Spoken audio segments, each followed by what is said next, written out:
মানসিক অত্যাচার বলে একটা জিনিস থাকে, মানসিক অত্যাচার, সেটা গায়ে হাত দেওয়ার থেকেও আরো 3 গুণ কষ্টের হয়। সেটা যতটা কষ্টের না, আমি মনে করি গায়ে হাত দেওয়ার থেকেও আরো 3 গুণ কষ্ট।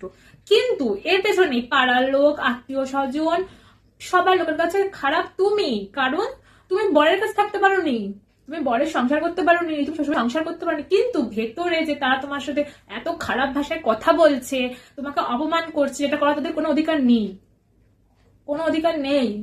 মেয়ের মা মেয়ে সংসারে ঢুকে মেয়ে সংসার ভাঙছে, মেয়ের বাড়ি তো টাকা পয়সার লোভ, তার বাবা মা তো টাকা পয়সার লোভ, এর জন্যই মেয়ে সংসার ভাঙছে, যাতে মেয়ে চলে আসুক আর মেয়ের টাকাতে সারা জীবন সে থাকতে পারে। এইটা হচ্ছে ছেলের বাড়ির লোকের ধারণা।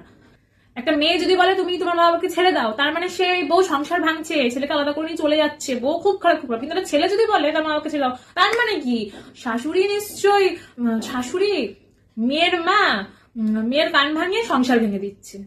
আর ছেলের মা বাবা খুব ভালো, খুব ভালো, ছেলের মা বাবা তুলনা হয় না, ছেলের মা বাবা খুব ভালো। কিন্তু আমি এটা বলবো দিদি, কারণ তোমার কখনোই সুসাইড করতে যাওয়া উচিত হয়নি, কারণ কোনো খারাপ মানুষের জন্য নিজের জীবন নষ্ট করার কোনো মানে হয় না। কারণ তুমি মরে গেলে তোমার বাবা মার কষ্ট হবে, বাবা মার যাবে, তাদের কিচ্ছুই আসবে না, কিচ্ছু না, কারণ তারা এটাই চাই যে তুমি বেঁচে না থাকো। তুমি যারা চাই তো তুমি বেঁচে থাকো, ভালো থাকো, তাহলে কখনোই তোমাকে এতটা কষ্ট দিতেও পারতো না। আর যাকে তুমি বিশ্বাস করে ভালোবেসেছো, এখনো ভালোবাসছো, সেও পারতো না করতে। রাখো, সে কিন্তু অনেক কষ্টতে পড়ে সুসাইড করেছে, কিন্তু তাতেও কিন্তু কারোর কিচ্ছু না, সে কিন্তু মেয়েটাকেই দোষ দেবে।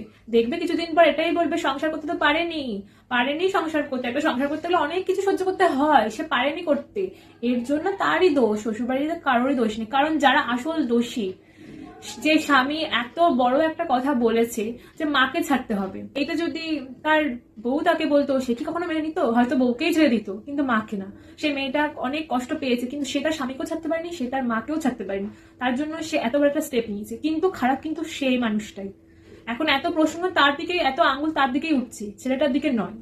মরে যাওয়া মানে তো যুদ্ধক্ষেত্র ছেড়ে পালিয়ে যাওয়া, হেরে কে পালিয়ে যাওয়া। কেন পালিয়ে যাবে? তুমি মেয়ে, তুমি একটা মেয়ে, তুমি একটা মা, একটা মেয়ে একটা মা চাইলে সবকিছু পারে। আমি প্রত্যেকটা মেয়েকে বলতে চাই, কখনো তার শ্বশুর বাড়ি স্বামীর সাথে ঝগড়া ঝামেলা হলে বা বাবা মার সাথে, যার সাথে হোক না, কারণ নিজের জীবন শেষ করো না। কারণ এই পৃথিবীটাই পুরো একটা যুদ্ধ মঞ্চ, আর এই পৃথিবীতে বেঁচে থাকতে হলে সারা জীবন তোমাকে যুদ্ধ করে লড়াই করতে হবে। একটা মেয়ে যতটা কষ্ট সহ্য করতে পারে, একটা ছেলে তার এইটুকু কষ্ট সহ্য করতে পারে না। তাই জীবনটা লড়াই করো, লড়াই করে বাঁচো জীবন। অন্যের জন্য নিজের জীবন নষ্ট করো না, কারণ তারা তোমার কষ্ট কখনো বুঝবে না। তুমি সুসাইড করে মরে গেলেও তাদের কিচ্ছুই আসবে না বিন্দুমাত্র, চাই আসবে তোমার মা বাবার, তাদের কষ্ট হবে।